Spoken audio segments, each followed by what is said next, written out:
जय हिंद मेरे प्यारे दोस्तों, हमारे इस चैनल एक्सटीएम आपका स्वागत है। Union public service commission UPSC के द्वारा यहाँ पर ईपीएफओ डिपार्टमेंट के अंदर असिस्टेंट प्रोविडेंट फंड कमिश्नर के लिए नोटिफिकेशन अपडेट किया गया है 22 अगस्त 2026 को।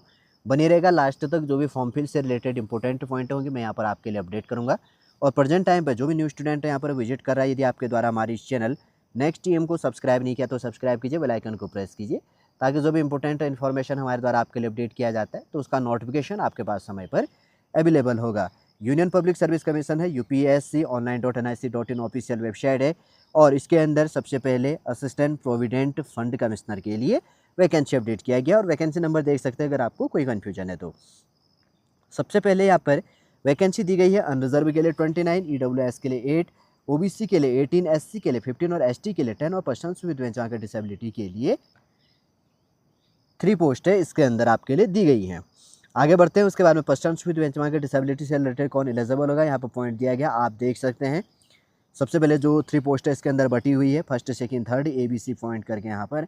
सबसे पहले यहाँ पर मैं शॉर्ट में प्रोवाइड कर रहा हूँ आपके लिए। ब्लाइंडनेस एंड लो विजन से रिलेटेड है, deaf and hard and hearing से रिलेटेड है। उसके बाद में locomotor disability including cerebral palsy, leprosy, cured से रिलेटेड। और उसके बाद में ड्वार्फिज्म, एसिड अटैक, मस्कुलस, अगर बात करें डेस्ट्रोफी से रिलेटेड, स्पाइनल जो डिफॉर्मिटी एंड स्पाइन इंजरी से रिलेटेड विदाउट एनी एसोसिएट्स। और अगर बात करेंगे तो न्यूरोलॉजिकल्स और जो इसके अंतर्गत पाएगा डायसफंक्शन से रिलेटेड इसके अंदर में आएगा। और उसके बाद में डी नंबर का जो पॉइंट आया इसमें ऑटिज्म से रिलेटेड, इंटेलेक्चुअल्स डिसेबिलिटी, स्पेसिफिक से लर्निंग से डिसेबिलिटी, मेंटल इलनेस से रिलेटेड। और उसके बाद में multiple disability from amongst persons under classes जो इसके अंदर में आएगा A to D से रिलेटेड, इंक्लूडिंग अगर बात करेंगे डीफ जो ब्लाइंडनेस से रिलेटेड आएगा उसके अंदर होगा। पर्सन्स विद डिसेबिलिटी से रिलेटेड आगे जो कैटेगरी यहाँ बटा है आप यहाँ पर देख सकते हैं। पे लेवल आपका पे इसके लिए यहाँ पर 10 दिया जाएगा। और एज है अनरिजर्व ईडब्ल्यूएस के लिए 35 और ओबीसी के लिए 38, SC ST के लिए 40 है। और उसके बाद में पर्सन्स विद डिसेबिलिटी इसके अंदर क्या आएगा, जैसे कि आपको लिखा गया 10 ईयर्स इसमें प्लस कर देना, सब्जेक्ट टू दी मैक्सिमम से age limit of 56 years. Essential qualification काफ़ी इंपॉर्टेंट है, आपका एजुकेशन क्वालिफिकेशन कहा गया है। डिग्री ऑफ रिकॉग्नाइज्ड यूनिवर्सिटी और इक्विवेलेंट उसके समकक्ष होना चाहिए। रिजनेबल क्वालिफिकेशन की बात करेंगे तो diploma in company law oblique labour law oblique public administration कुछ भी आपके पास में होना चाहिए। और उसके बाद में आगे बढ़ते हैं। यहाँ पर आपका प्रोबेशंस जो पीरियड होगा 1 ईयर्स का, जैसे कि इनके द्वारा यहाँ पर दिया गया है। ये काफ़ी इंपॉर्टेंट पॉइंट है, मैं इंपॉर्टेंट पॉइंट है आपके लिए हाईलाइट कर रहा हूँ यहाँ पे। और ऑफिशियल वेबसाइट तो मैं पहले भी आपके लिए प्रोवाइड कर चुका हूँ। यहाँ पे जाके सबसे पहले आपको OTR करनी है UPSC online.nic.in। जिन्होंने पहले UPSC से रिलेटेड फॉर्म फिल किया है NDS CDS प्रेजेंट टाइम पे और UPSC IAS PCS से रिलेटेड, IFS से रिलेटेड, तो उसके बाद में आप वहाँ से आगे अप्लाई कर सकते हैं। आपको दोबारा OTR करने की ज़रूरत नहीं है। जिसने बहुत पहले किया था, क्योंकि इसमें OTR सिस्टम UPSC के द्वारा चेंज किया गया था, इसलिए आपको न्यू OTR करना होगा। और जिन्होंने किया है, जिसने पिछले अभी मई में UPSC प्रीलिम्स दिया था या NDS CDS का पेपर दिया था तब आपने OTR किया था, तो आपको कोई प्रॉब्लम नहीं है, दोबारा OTR करने की कोई ज़रूरत नहीं है। यहाँ पर 22 अगस्त 2026 से फॉर्म फिल करना स्टार्ट कर चुके हैं और जिसका क्लोजिंग डेट है आपका 11 सितंबर 2026 है। 22 अगस्त से लेकर 22 अगस्त से लेकर 11 सितंबर 2026 तक आप फॉर्म फिल कर सकते हैं, जो भी इसके अंदर एलिजिबल होगा। इससे रिलेटेड थोड़ा सा सिटीजनशिप को ध्यान में रखो। इसमें सिटीजनशिप है, citizens of India, subject of Nepal, subject to Bhutan, Tibetan refugee who came over to India before 1 January 1962 with intention of permanently settle in India, वो इसके लिए एलिजिबल होगा। ई नंबर का पॉइंट है, a persons of Indian origin who has कहाँ से migrate करके आया, from Pakistan, Burma, Sri Lanka, eastern Africa country of Kenya, Uganda, the United Republic of Tanzania, formerly Tanganyika and Zanzibar, Zambia, Malawi, Zaire, Ethiopia and Vietnam with the intention of permanently settle in India. जो permanent यहाँ पर settle हो चुके हैं वही इसके अंदर क्या होंगे, एलिजिबल होंगे। काफ़ी इंपॉर्टेंट हो जाता है एसेंशियल क्वालिफिकेशन, एजुकेशन क्वालिफिकेशन, और ये डेट काफ़ी इंपॉर्टेंट है। अभी देखना, अगर कहीं पर फॉर्म फीस देखेगा तो मैं प्रोवाइड करूँगा, नहीं तो नॉर्मली आपका 25 रुपये शायद इसके अंदर EPFO का फॉर्म फीस होता है। वैसे होता है नहीं होता है, आगे देख लेंगे। अभी जहाँ पर दिखेगा हाउ टू अप्लाई की बात करेंगे तो मैं पहले कह चुका हूँ, आपको OTR करनी है, 1 टाइम रजिस्ट्रेशन कर लेना है, उसके बाद ही आपको क्या कर लेनी है, यहाँ पर अप्लाई कर लेना है। धीरे धीरे आगे स्क्रॉल करूँगा ताकि आपको भी प्रॉब्लम ना हो और बेसिक से पॉइंट है इसके अंदर छूटे नहीं। आपका एज रिलैक्सेशन दिया जाएगा, जो भी इसके अंदर कैटेगरी से रिलेटेड जो भी यहाँ पर पॉइंट अपडेट होती हैं, ये काफ़ी इंपॉर्टेंट पॉइंट होती है, इसलिए इसको ध्यान में रखना होता है। आगे बढ़ते हैं। अभी जो इसके अंदर है कौन इसके लिए अप्लाई कर सकता है, जैसे कि वापस यहाँ पर रिपीट भी किया गया है कि भाई आप कब तक अप्लाई कर सकते हैं यहाँ पर 11 सितंबर 2026 तक अप्लाई कर सकते हैं। एप्लीकेशन फ़ीस की बात करेंगे तो यहाँ पर कितने रुपये फॉर्म फीस पे करना है, 25 रुपये, 25 रुपये यहाँ पर आपका फॉर्म फीस है, ठीक है ना, ध्यान में रख लेना। और आपका फॉर्म फीस पे नहीं करना है, कुछ कैटेगरी को फॉर्म फीस पे करनी है और कुछ कैटेगरी को जैसे SC ST persons with disability और वुमेन कैंडिडेट के लिए कोई भी फॉर्म फीस पे नहीं करनी है, ध्यान में रख लेना।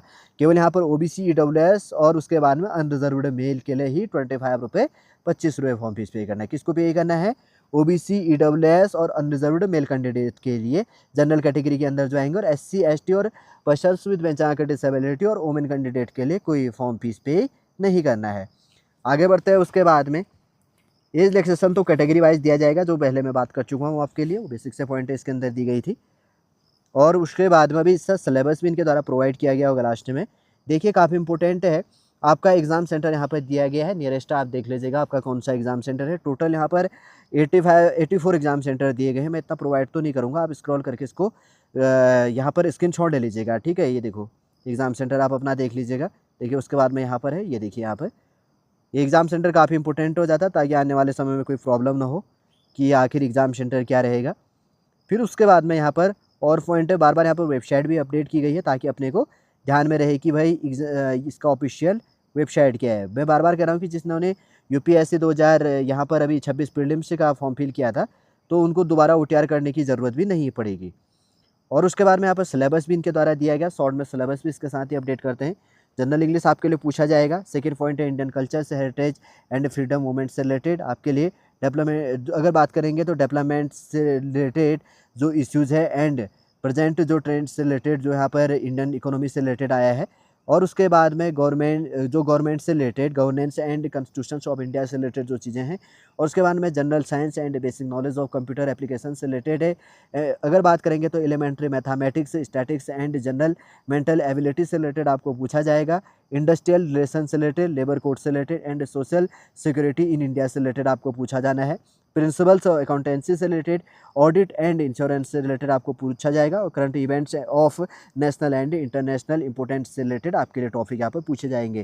देखिए शॉर्ट में हमने सिलेबस भी इसके अंदर देख लिया, ताकि जो प्रिपरेशन करेगा तो उसको कोई कन्फ्यूजन नहीं होनी चाहिए।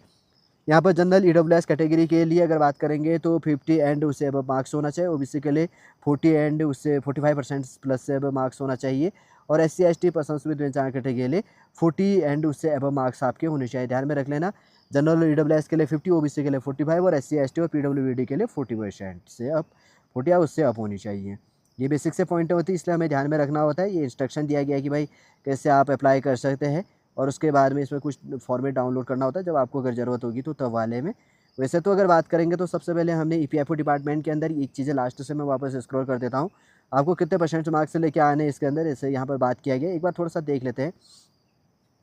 और यहाँ पर आपका पेपर होगा 300 मार्क्स का, और 100 मार्क्स का आपका क्या होगा, इंटरव्यू होगा। आपका रेशियो क्या होना चाहिए, 75:25 आपका रेशियो होना चाहिए। रेशियो भी दिया गया है, 300 मार्क्स का ये दिया गया है, और उसके बाद में 100 मार्क्स का ये वाला दिया गया इंटरव्यू जो आपका होगा। 300 मार्क्स का आपका पेपर होना है। आगे बढ़ते हैं। उसके बाद में जैसे कि इनके द्वारा ये पॉइंटें ये हमने इसके अंदर देख लिया है। और उसके बाद में ऊपर हमने यहाँ पर सिलेबस भी आपके लिए देखा। और उसके बाद में ऊपर इंपॉर्टेंट पॉइंट हमने कौन कौन सी देख ली थी कि कैसे आपको अप्लाई करना, ऑफिशियल वेबसाइट क्या चीज़ें हैं। फीस पेमेंट आपको जो भी कंफर्ट लगे उसमें आप अप्लाई कर सकते हैं। ऑफिशियल वेबसाइट यहाँ पर दोबारा रिपीट किया गया है।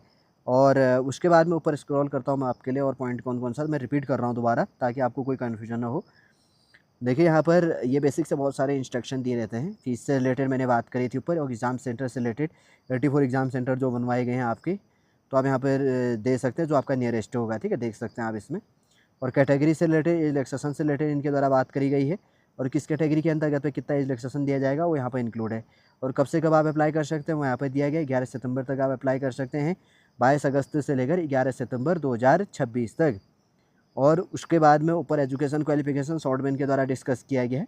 नॉर्मली इनके द्वारा सबसे पहले आपको OTR करना है, वन टाइम रजिस्ट्रेशन कर लेनी है, जो न्यू स्टूडेंट हैं जिन्होंने UPSC के लिए अप्लाई नहीं किया है, जो चीज़ें अप्लाई नहीं करी है इसके अंदर। और वैसे बात करेंगे तो आपका इंटरव्यू 100 मार्क्स का जो है ना, अनरिजर्व 50, ये पहले मैं बात कर चुका हूँ, ये वाला भी दोबारा कोई रिपीट करने की ज़रूरत है भी नहीं। और सिटीजनशिप से रिलेटेड मैंने आपके लिए बात किया। और उसके बाद में ऊपर जो बेसिक सा इन्फॉर्मेशन था कि कौन कैटेगरी, किस कैटेगरी के अंदर आपका एज कितना होना चाहिए, और पर्सन्स विद बेंचमार्क डिसेबिलिटी के अंदर कौन कौन इसके अंदर एलिजिबल है, क्या चीज़ें कही गई है और कैटेगरी वाइज जो वैकेंसी इसके अंदर बटी है शॉर्ट रूप से हमने यहाँ पर देख लिया। उम्मीद करूँगा दोस्तों यहाँ पर assistant provident fund commissioners EPFO department के अंदर यूपीएससी के द्वारा जो नोटिफिकेशन की अपडेट किया गया है, अनरिजर्व के लिए 29 पोस्ट हैं और उसके बाद में ईडब्ल्यूएस के लिए 8, ओबीसी के लिए 18, एससी के लिए यहाँ पर 15 और एसटी के लिए 10, पर्सन्स विद जाकर डिसेबिलिटी के लिए 3 पोस्टें जो यहाँ पर बटी हुई है।